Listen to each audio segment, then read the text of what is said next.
of the Metropolitan Council. I'm the committee's chair, Robert Lilligren. It's Monday, March 7th, 2022. And before calling the meeting to order, just a few things. COVID-19 is continuing to cause us to alter our usual procedures. The Metropolitan Council chair has determined it's not practical or prudent to conduct an in-person committee meeting in response to the pandemic, and accordingly will participate by electronic means or by phone for this Community Development Committee meeting. It's being conducted by WebEx. It's being recorded.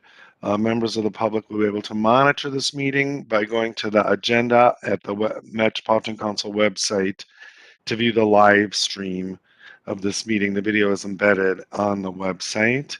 Just to remind committee members, since this is a virtual meeting, we'll do a roll call for each business item. And please use the WebEx written chat function only to address technical difficulties.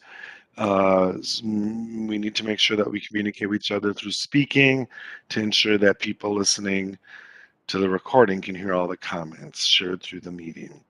So if there are no questions, I will call this meeting to order and ask Michelle to please take attendance to establish a quorum. Michelle. Thank you, Chair Lilligren. And as you mentioned, we received advance notice that Councilmember Lee will not be able to participate today. So I will start with Councilmember Chambliss. Here. Cummings. Here. Johnson. Here. Lilligren. Here. Lindstrom. Here. Musset. Here. Bento. Here. Wolf. Thank you. Yeah, thanks, Michelle. That is a quorum. The first item on our agenda is approval of the agenda. It's posted at the Met Council website. If there are no objections or changes, we can move on to our business. Any proposed changes or objections to the agenda? Okay. Hearing none, we will move on to the next item, which is approval of the minutes. It's the minutes from the February 22nd regular Community Development Committee meeting. And is there a motion, committee members? So moved. Lindstrom. Thank you, council member. Is there a second? Is there a second? Cummings seconds. Thank you, council member. Any discussions, additions, or corrections to the minutes? I'm not sure who's on the phone, the 651 number that ends in 63. I'm not sure who that is, but if you could mute yourself, please. Thank you.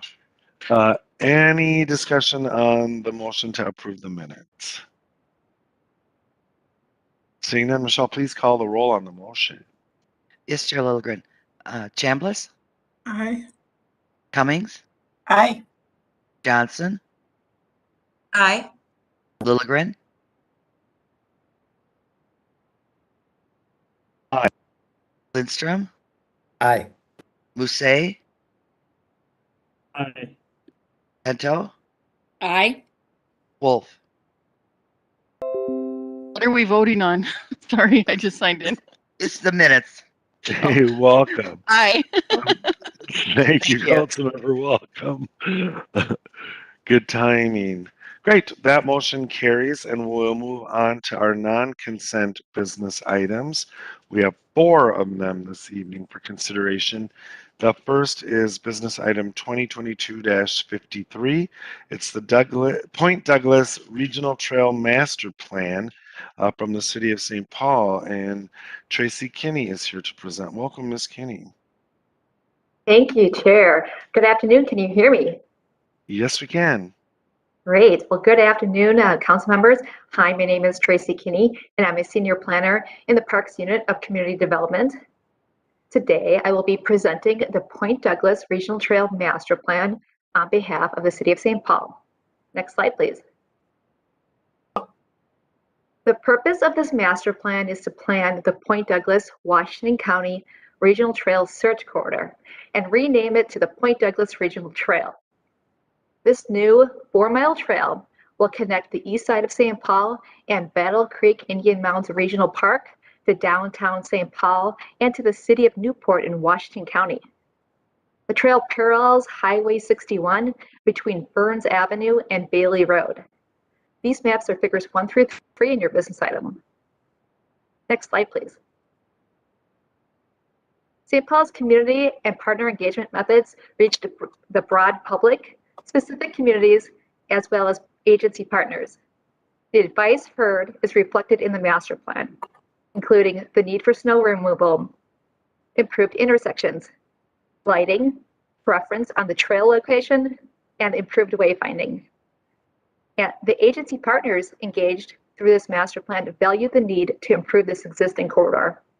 Next slide, please. The master plan's equity analysis. For the master plan's equity analysis, St. Paul included 2 separate engagements. The first is the Horn of Africa Somali community, and the second is the Harding High School youth. These communities are reflective of the highest housing densities in District 1, which also correspond to the highest percentages of children and people of color. Somali residents and business owners were engaged through one-on-one conversations, and Harding High School students were engaged through a survey. The advice heard from both communities was the need for awareness of the trail. The students also voiced the need for trailhead amenities. The result of the engagement is a future trail that will have meaningful wayfinding with meaningful languages and amenities for visitors.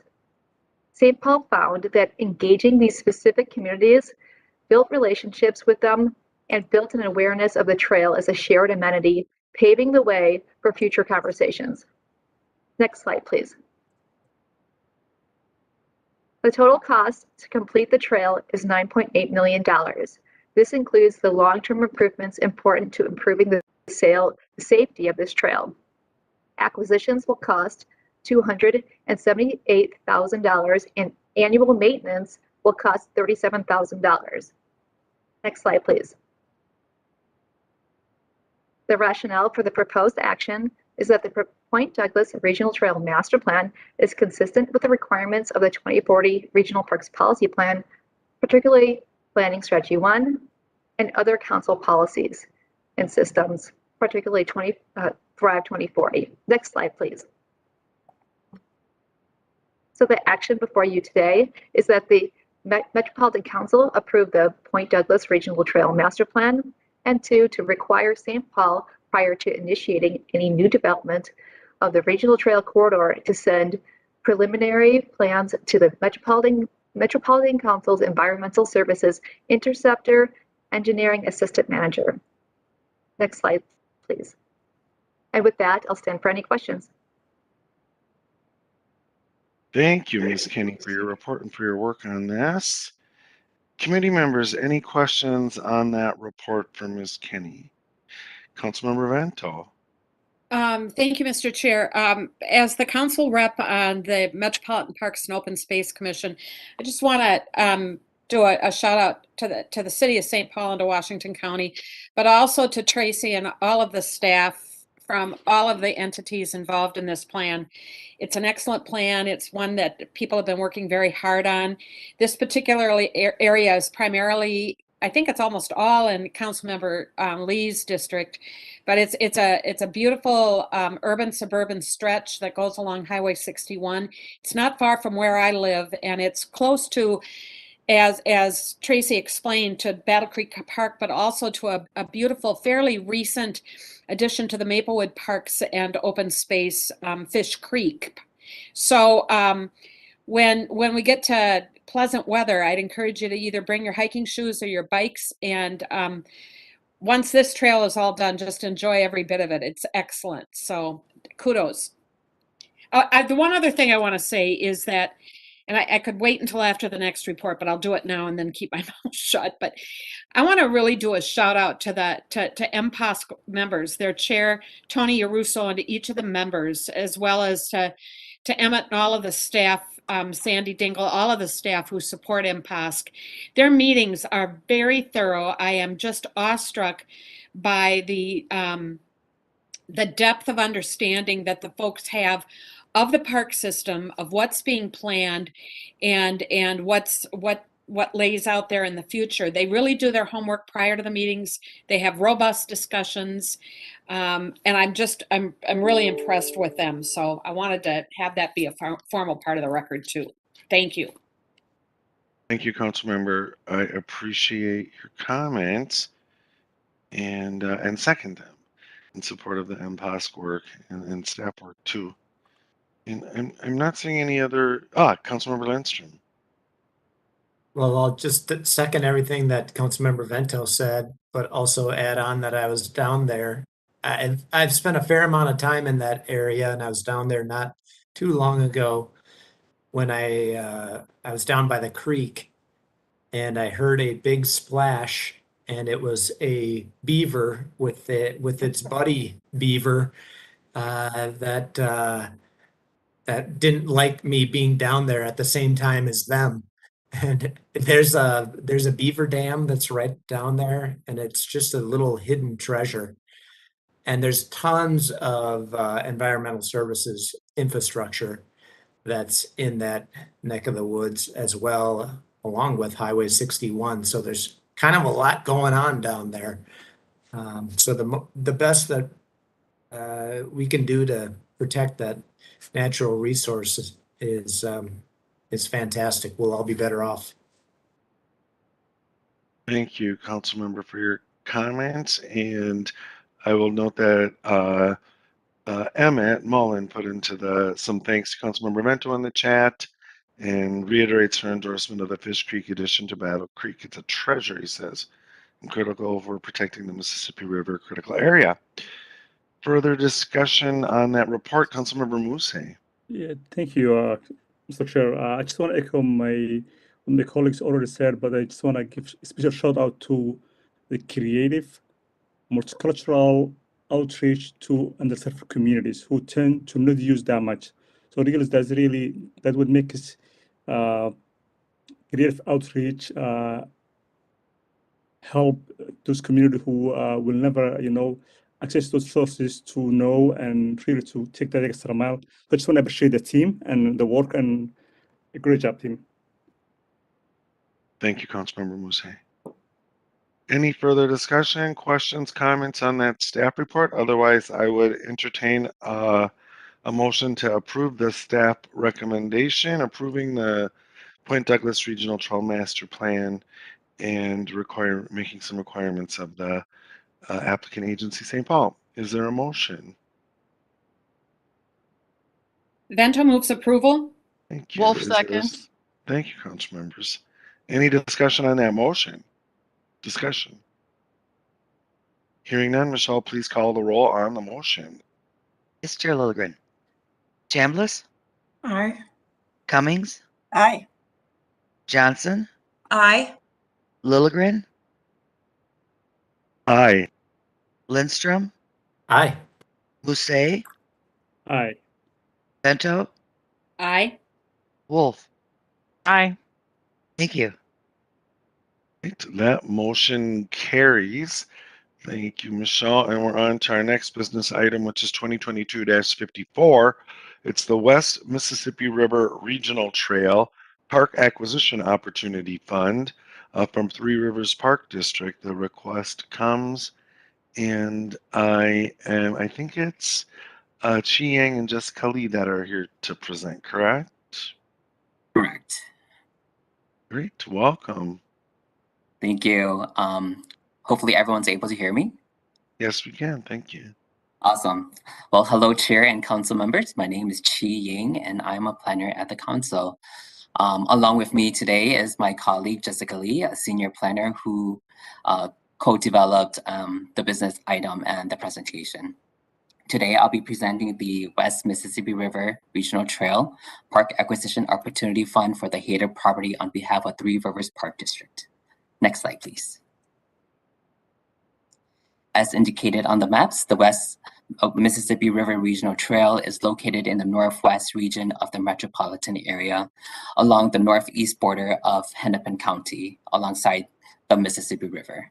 The regional trail travels from Dayton through Chaplin, Brooklyn Park, and Brooklyn Center. Next slide, please. The regional trail is split into 4 different segments. Segment C and D is about 10 miles and is open to the public. Segments A and B, once built, will add another 10 miles to the regional trail. The Haider property is part of Segment A in Dayton. Next slide, please.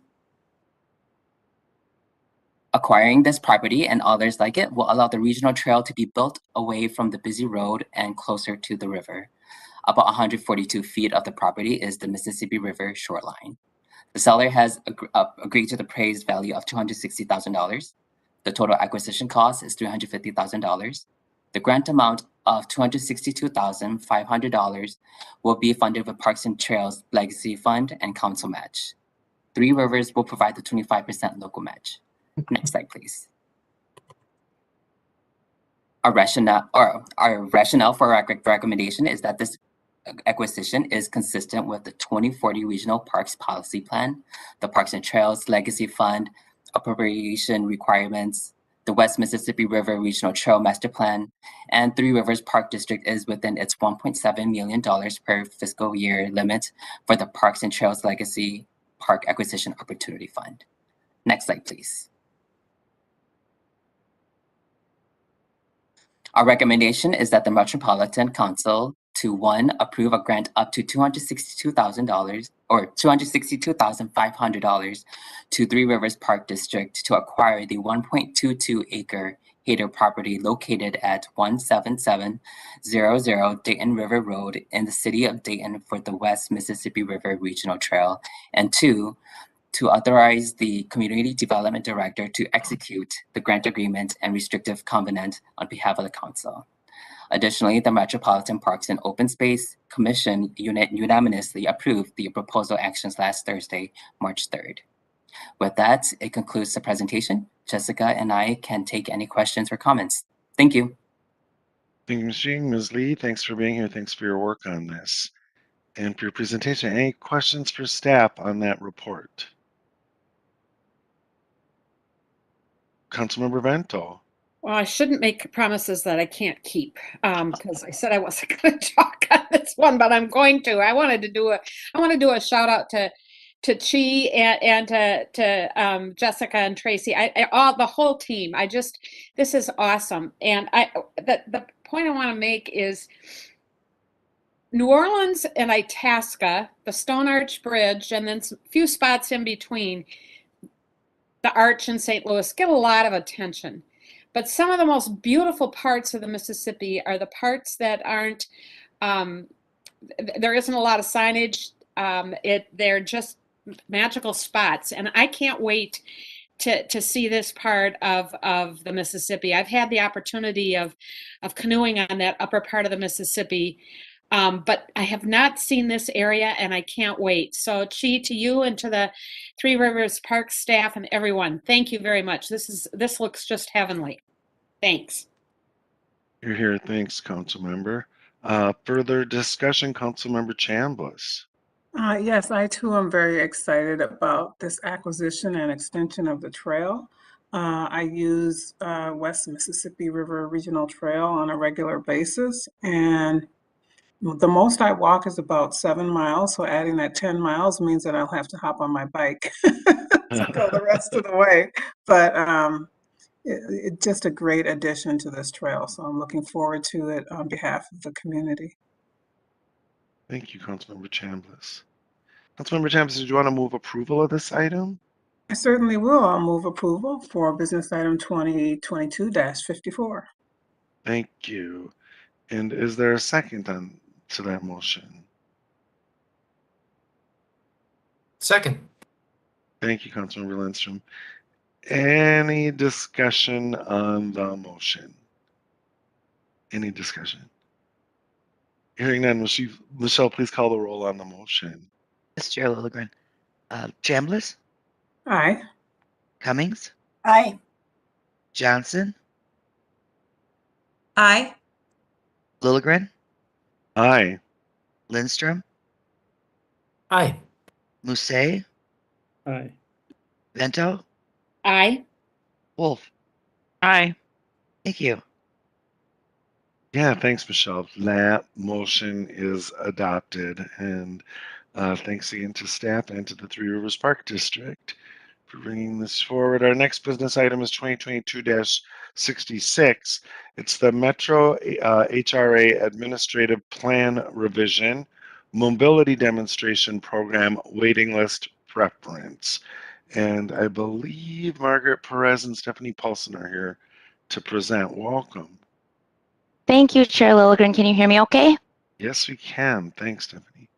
Good afternoon, council members. I am here today in partnership with my colleague, Margaret Perez. This is her first time at the CDC, so I'd like to introduce her. She joined us this summer to oversee and support our outreach team.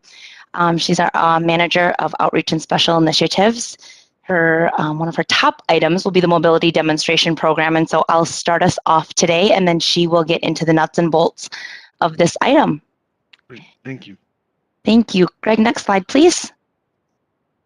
So we are here today to talk to you about the mobility demonstration program waiting list preference.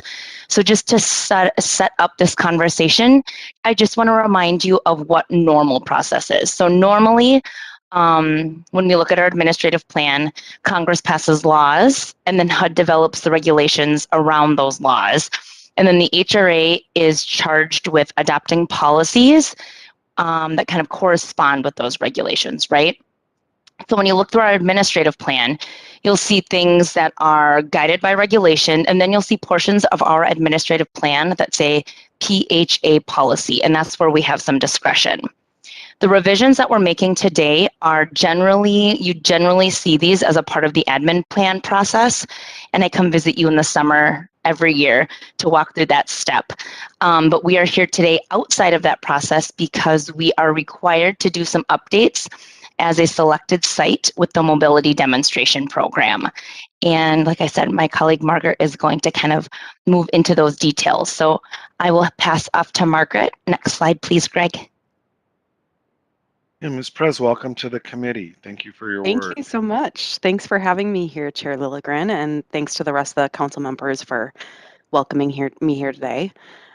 Before we get into the proposed waitlist preference language we're asking you to adopt today, I just want to provide you with a little refresher on the mobility demonstration program. You may recall that the mobility program expands on the findings of past research that shows that children and adults have lifelong benefits when they move to areas of high opportunity. HUD defines these areas as those with high performing schools, low rates of poverty, and low rates of crime, among other things. So families enrolled in our demonstration program will be randomized into one of three groups. Those receiving a high number of services and supports, that's called CMRS, you'll hear me saying that, which stands for Comprehensive Mobility Related Services. And then there will be a group that receives less or a selected number of services, and those are called SMRS, or Selected Mobility Related Services. And then, like any good study, there will be a control group, and they will not receive any services and supports above and beyond what we would normally offer our clients. This program also expands the outreach team's capacity to reach more landlords in new areas where we haven't traditionally focused our outreach efforts. So some examples of questions that the study hopes to answer are, do services increase the likelihood and success of leasing up in high opportunity areas? Which services are which services are most effective in facilitating moves to opportunity areas? What challenges do landlords report when working with our clients? And which incentives are most effective to encourage and retain landlords in opportunity areas? So we're currently gearing up to enter into the pilot phase of the study, aiming for a June 1st launch date for the pilot phase of the study. We've been working very closely with our partners at MPHA to work out the kinks of a shared program such as this, and we are currently working on our site recruitment and enrollment plan, and we'll soon begin the hiring process for the mobility coaches and leasing coordinators. So we hope to have a more kind of programmatic, detailed update on the pilot sometime in Q3. So we're getting really close. Next slide, please. Thank you. So as I noted, the Mobility Demonstration Program will assist families with children in gaining better access to low poverty neighborhoods with high performing schools and other strong community resources. The program will offer mobility related supports to a selected group of housing choice voucher holders to determine what services are most effective in helping families move and achieve success. The program will include a rigorous evaluation and research component, which requires us to randomize families into those 3 groups I mentioned on the previous slide. And the CMRS group and the SMRS groups are what's referred to as the treatment groups on this slide.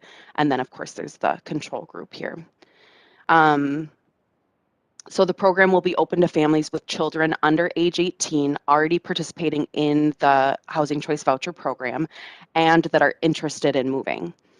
The demonstration will also be open to families with children ages 13 and under who are new admissions and are selected off of the PHA waiting list.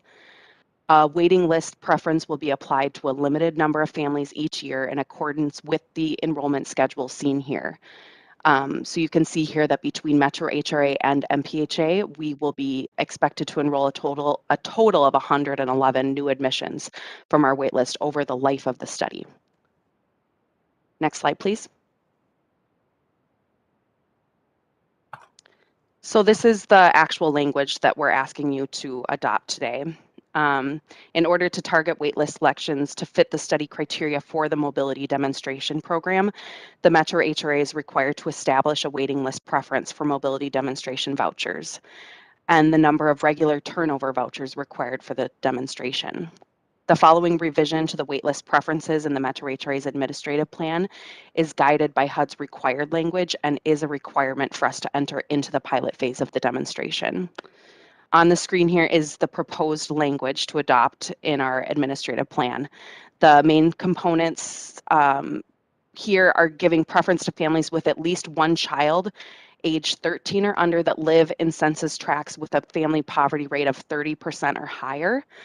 And then if there are not enough families that meet that criteria, the proposed language would then allow us to select households with children 17 or under. It only allows us to make this preference up to the enrollment targets for any given year. Our proposed action today is that you approve the Metro HRA administrative plan revision to the waiting list preferences as required by the Housing Choice Voucher Mobility Demonstration Program. Next slide, please. Oh my goodness, and I am just like receiving the most intense like afternoon sunlight, so I look like an abstract painting. With that, I'll take your questions or comments.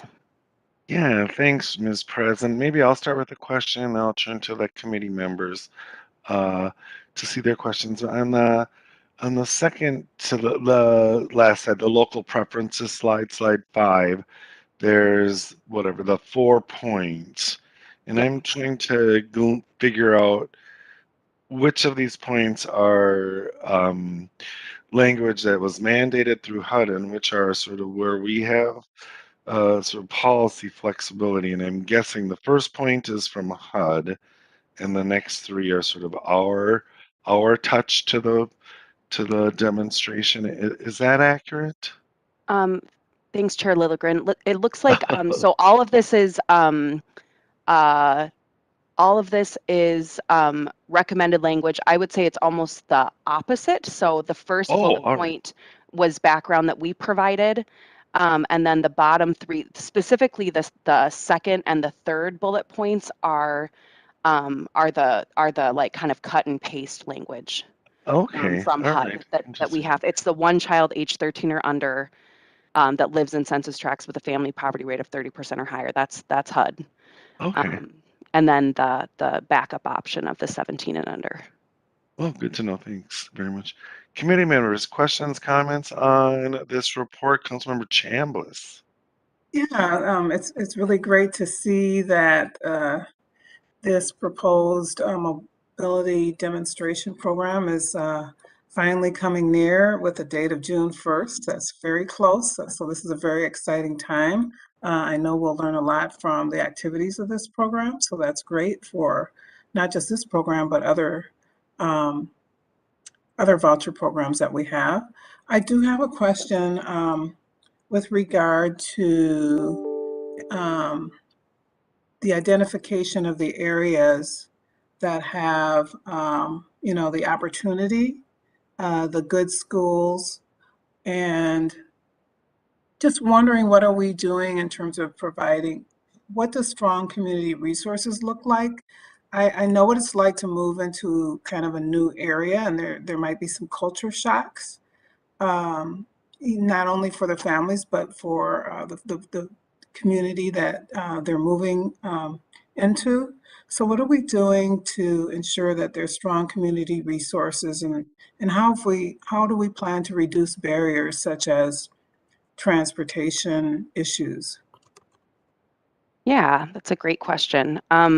So there's various components of the study itself. The CMRS that I mentioned is really this like wide bucket of supports, and part of that allows for successful lease up. So it's things like paying application fees and security deposits.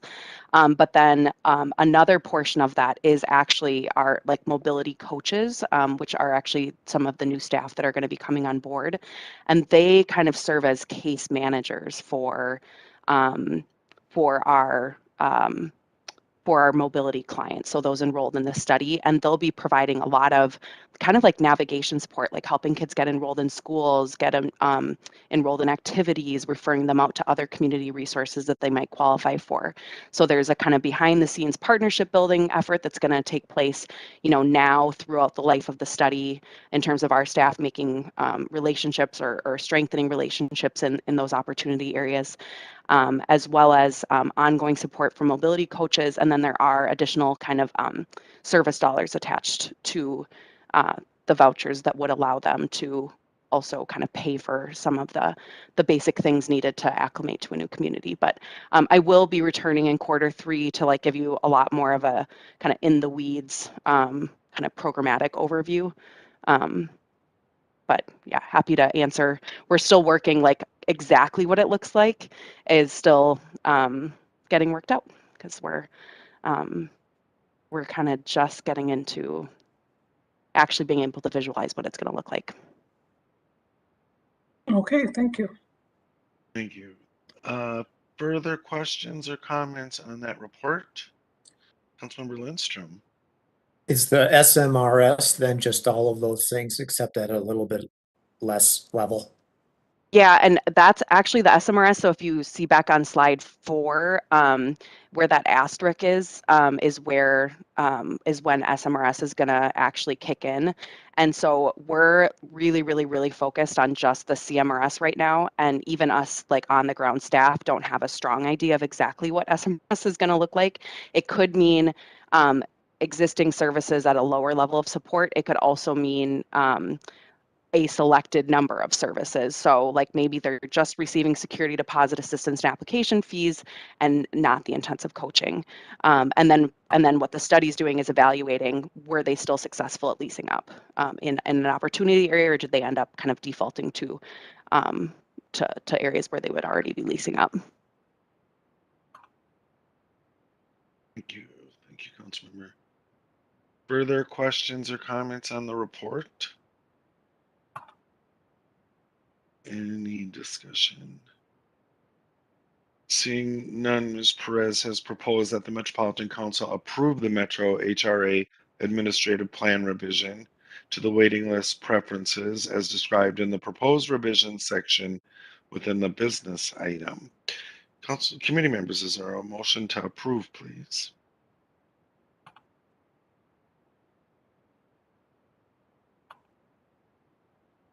Is there a Move motion? approval. Thank you, Councilmember. Is there a second? Coming seconds. Thank you, Councilmember. Any discussion on the motion? Any discussion? Just before I ask Michelle to call the roll, I just want to say how excited I am about this demonstration and to see what happens. And one of my concerns, having been the executive at a project-based Section 8 HUD housing development, just how people can sort of get trapped into that kind of housing generationally. And so it's really going to be interesting to see what these different levels of support can do to people's mobility and achievement. So very exciting. With that, Michelle, please call the roll on the motion to approve. Ms. Chair Lilligren, Chambliss, Aye. Cummings, Aye. Johnson, Aye. Lilligren, Aye. Lindstrom, Aye. Musse, Aye. Bento, Aye. Wolf. Aye. Thank you. Thank you, Michelle. That motion carries. And we'll move on to our final business item for today. It's item 2022-68. It's the 2022 Community Development Committee Work Plan, and Director Barajas will present. Welcome, Lisa. Good afternoon, Mr. Chair, council members. It's good to be in front of you this afternoon, and I see that I also have some very sunny sunshine on me, and I hope that's a good sign. I don't have a formal presentation for you today because we've talked to you several times now about our work plan, and so we're just bringing back that sort of final work plan, if you will, with the understanding that it's subject to modification as needed or directed by this committee. The differences that you'll see as compared to the last time, I believe Terry and Angela presented the proposed work plan to are really just minor. We made some small edits, mostly in titles for clarity, and then also added the figure at the end of the, starting on page 4 of the staff report that is posted online that shows the illustrative timeline for the year. You'll see that we have both scheduled dates that are in a firmer color, so a dark yellow or a dark green for information or for action, and then as we've done in past years. And then we also have some ongoing work that you'll see on a regular basis that's not specific to any one project, but things like comprehensive plan updates and plan amendments, master plan amendments that you'll see on a regular basis. Those are in sort of that lighter green color. And then the lighter yellow color represents a tentative schedule for a number of projects that you may see a couple of times updates to in front of this committee, including things like our regional parks historical cultural study, which may be a couple times throughout the year, and aren't quite scoped to the point where we can get them to a solid date just yet. And you'll also know then on the initiatives towards the bottom and then following onto the final page of the report, a similar, some generalized schedule. In the third quarter, we may bring you an update on a particular item.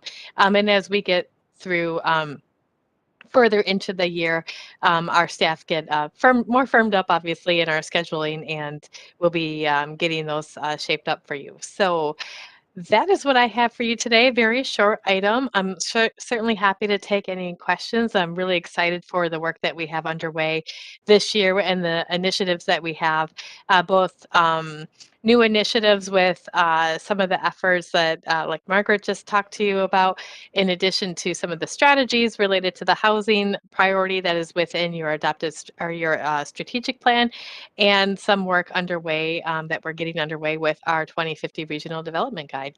So happy to stand for any questions for you today. I'll keep it short and sweet otherwise. Yeah, thank you, Director Barajas, and to your whole team for the work on this. Thanks for engaging us in the discussion the way you have. I love the graphic. I think it's very useful and transparent. And I will say, just looking at this work plan, you do a lot. We do a lot. And so your work and your team's work is much appreciated. Thank you. Any questions for thank you. For Director Barajas on the 2022 CDC Community Development Work Plan? Any Mr. questions? Chair, I do have a proposed action for you in the staff report to adopt the work plan as described in the body of this report, with the understanding that it is subject to modification as needed or as directed by the committee.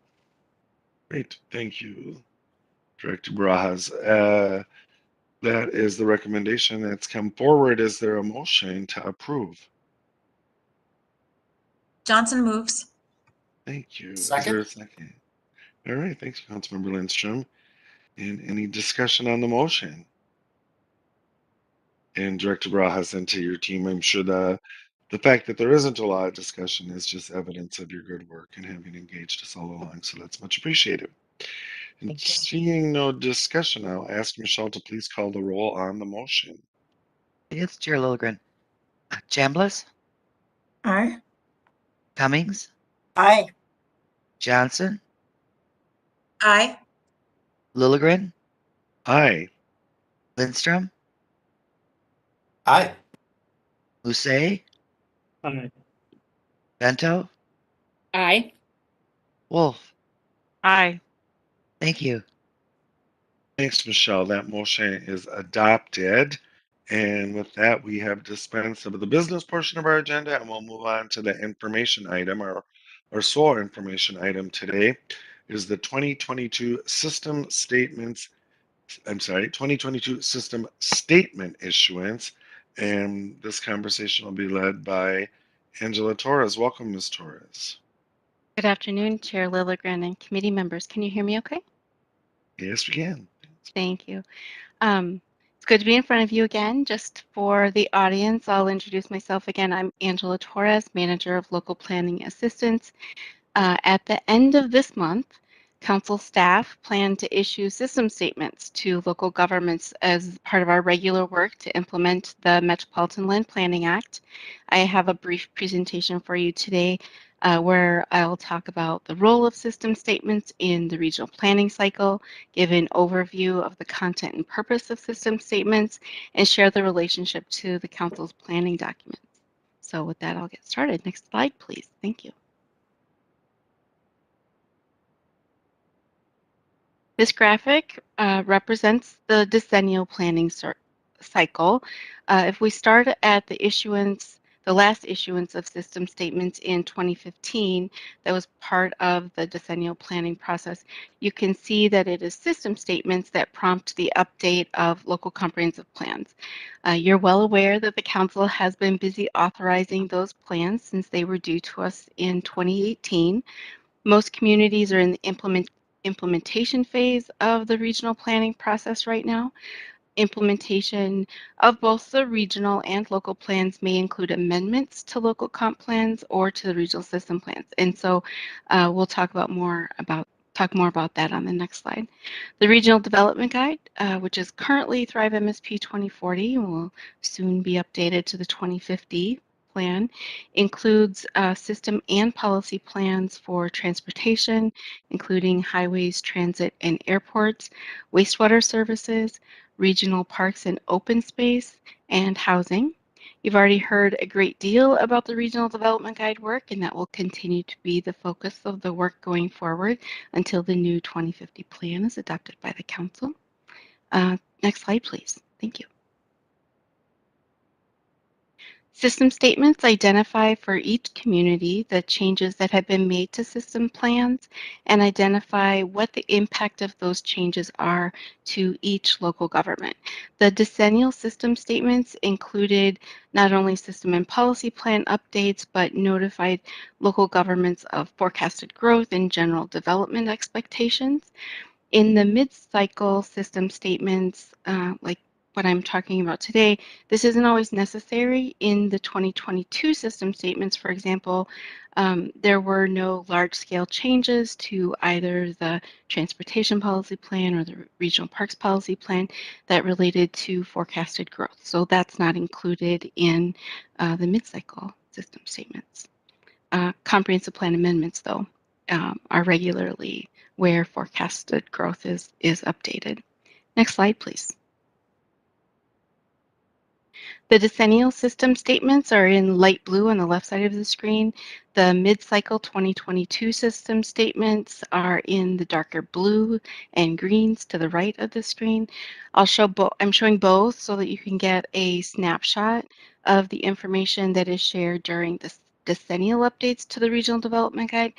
And its accompanying system and policy plans in comparison to the mid-cycle statements, which is much more targeted to just the transportation policy plan and the regional parks policy plan. Obviously, the decennial system statements are much more comprehensive when the council updates all of its regional system and policy plans, as well as community designations, regional forecasts, and affordable housing need. Water resources system plans are also included in the decennial system statements. So right now, both the transportation and parks system plans will be included in the mid-cycle statements. They have mid-cycle planning requirements, so it's common for both of these system plans to have updates. When the council authorizes system plan amendments, like what we saw in 2020 with the regional parks policy plan amendments for system additions, we come to a point mid-cycle where we need to issue system statements to local governments again. So each system section of the system statement includes lots of systems and S's in that sentence, sorry. Includes key changes to the regional plan, system plan considerations that affect the individual community, and a section called other plan considerations if they apply. That usually, well, with the TPP, for example, that includes the regional bicycle transportation network and the freight system updates. Next slide, please. While the system statement is the official trigger that marks the beginning of the local comprehensive planning update process, it's not meant to stand alone. So system statements are one of three major components that direct and guide communities as they update their plans. The Regional Development Guide includes the Council's Metropolitan System and Policy Plans, contains the regional infrastructure plans, as well as specific policies and strategies guiding the growth and development of the region.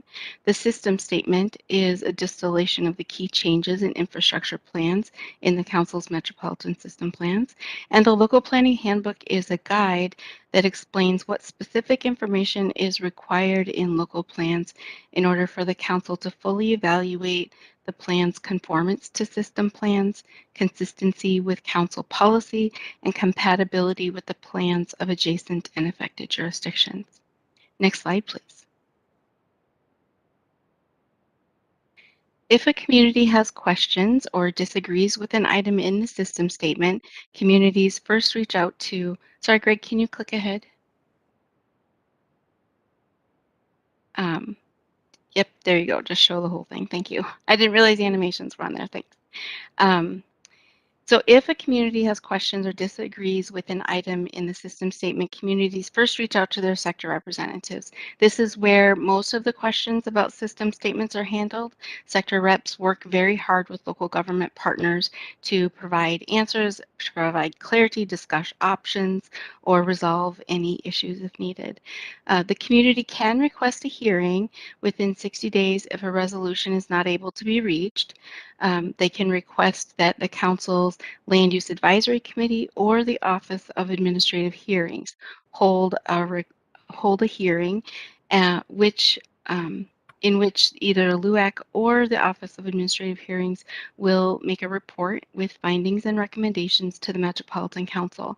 The Council ultimately makes the final determination based on the report. If a community doesn't object within 60 days, the statement is considered final, and communities move forward with any needed amendments to their comp plans. They follow the typical comp plan amendment process and submit those to the Council for review. In the last decennial planning cycle, there were 6 requests for a hearing, with only 1 request moving forward to a hearing. Other requests were resolved through discussions between the communities and Council staff.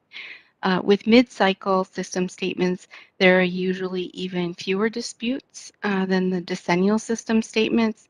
Mid-cycle changes usually don't have a significant impact on local plans and usually do not impact as many communities either. With that, that concludes my presentation, but I'm happy to answer any questions you may have. Thank you. Thank you, Ms. Torres, and to your team. Thanks for their presentation. Questions on that report? Any questions? Yeah, Councilmember Lindstrom. Thanks, Mr. Chair. What's a typical conflict that you saw last time with these 6 communities? Sure. Thank you, Are they all Councilmember. 6 different things, or did they all kind of revolve around 1 or 2 things? Thanks. Chair and committee members, if I may, yeah. Usually the decennial system statement questions are around community designation changes or forecasts. That's where the bulk of those changes or questions live. In some instances, the community may have larger issues or questions with regard to regional system plans. The one community that went forward to a hearing in 2015 was the city of Oak Grove, which had concerns about providing the provision of regional wastewater services to the community. Thank you. Councilmember Lindstrom? Okay, cool. Committee members, other questions for Ms. Torres? Any questions? All right, seeing none, thanks, Ms. Torres, for your report and to your team for your work on this, and we look forward to ongoing conversations. Thank you so much. Yeah, thank you. Director Barajas or Michelle, anything else for the committee today? I don't have anything else. I think we're on a theme of short and sweet. I like it. Seeing no further business before this committee, we're adjourned. Thanks, everyone. Thank you, everyone. Have a good week. Enjoy the sunlight. care. Right.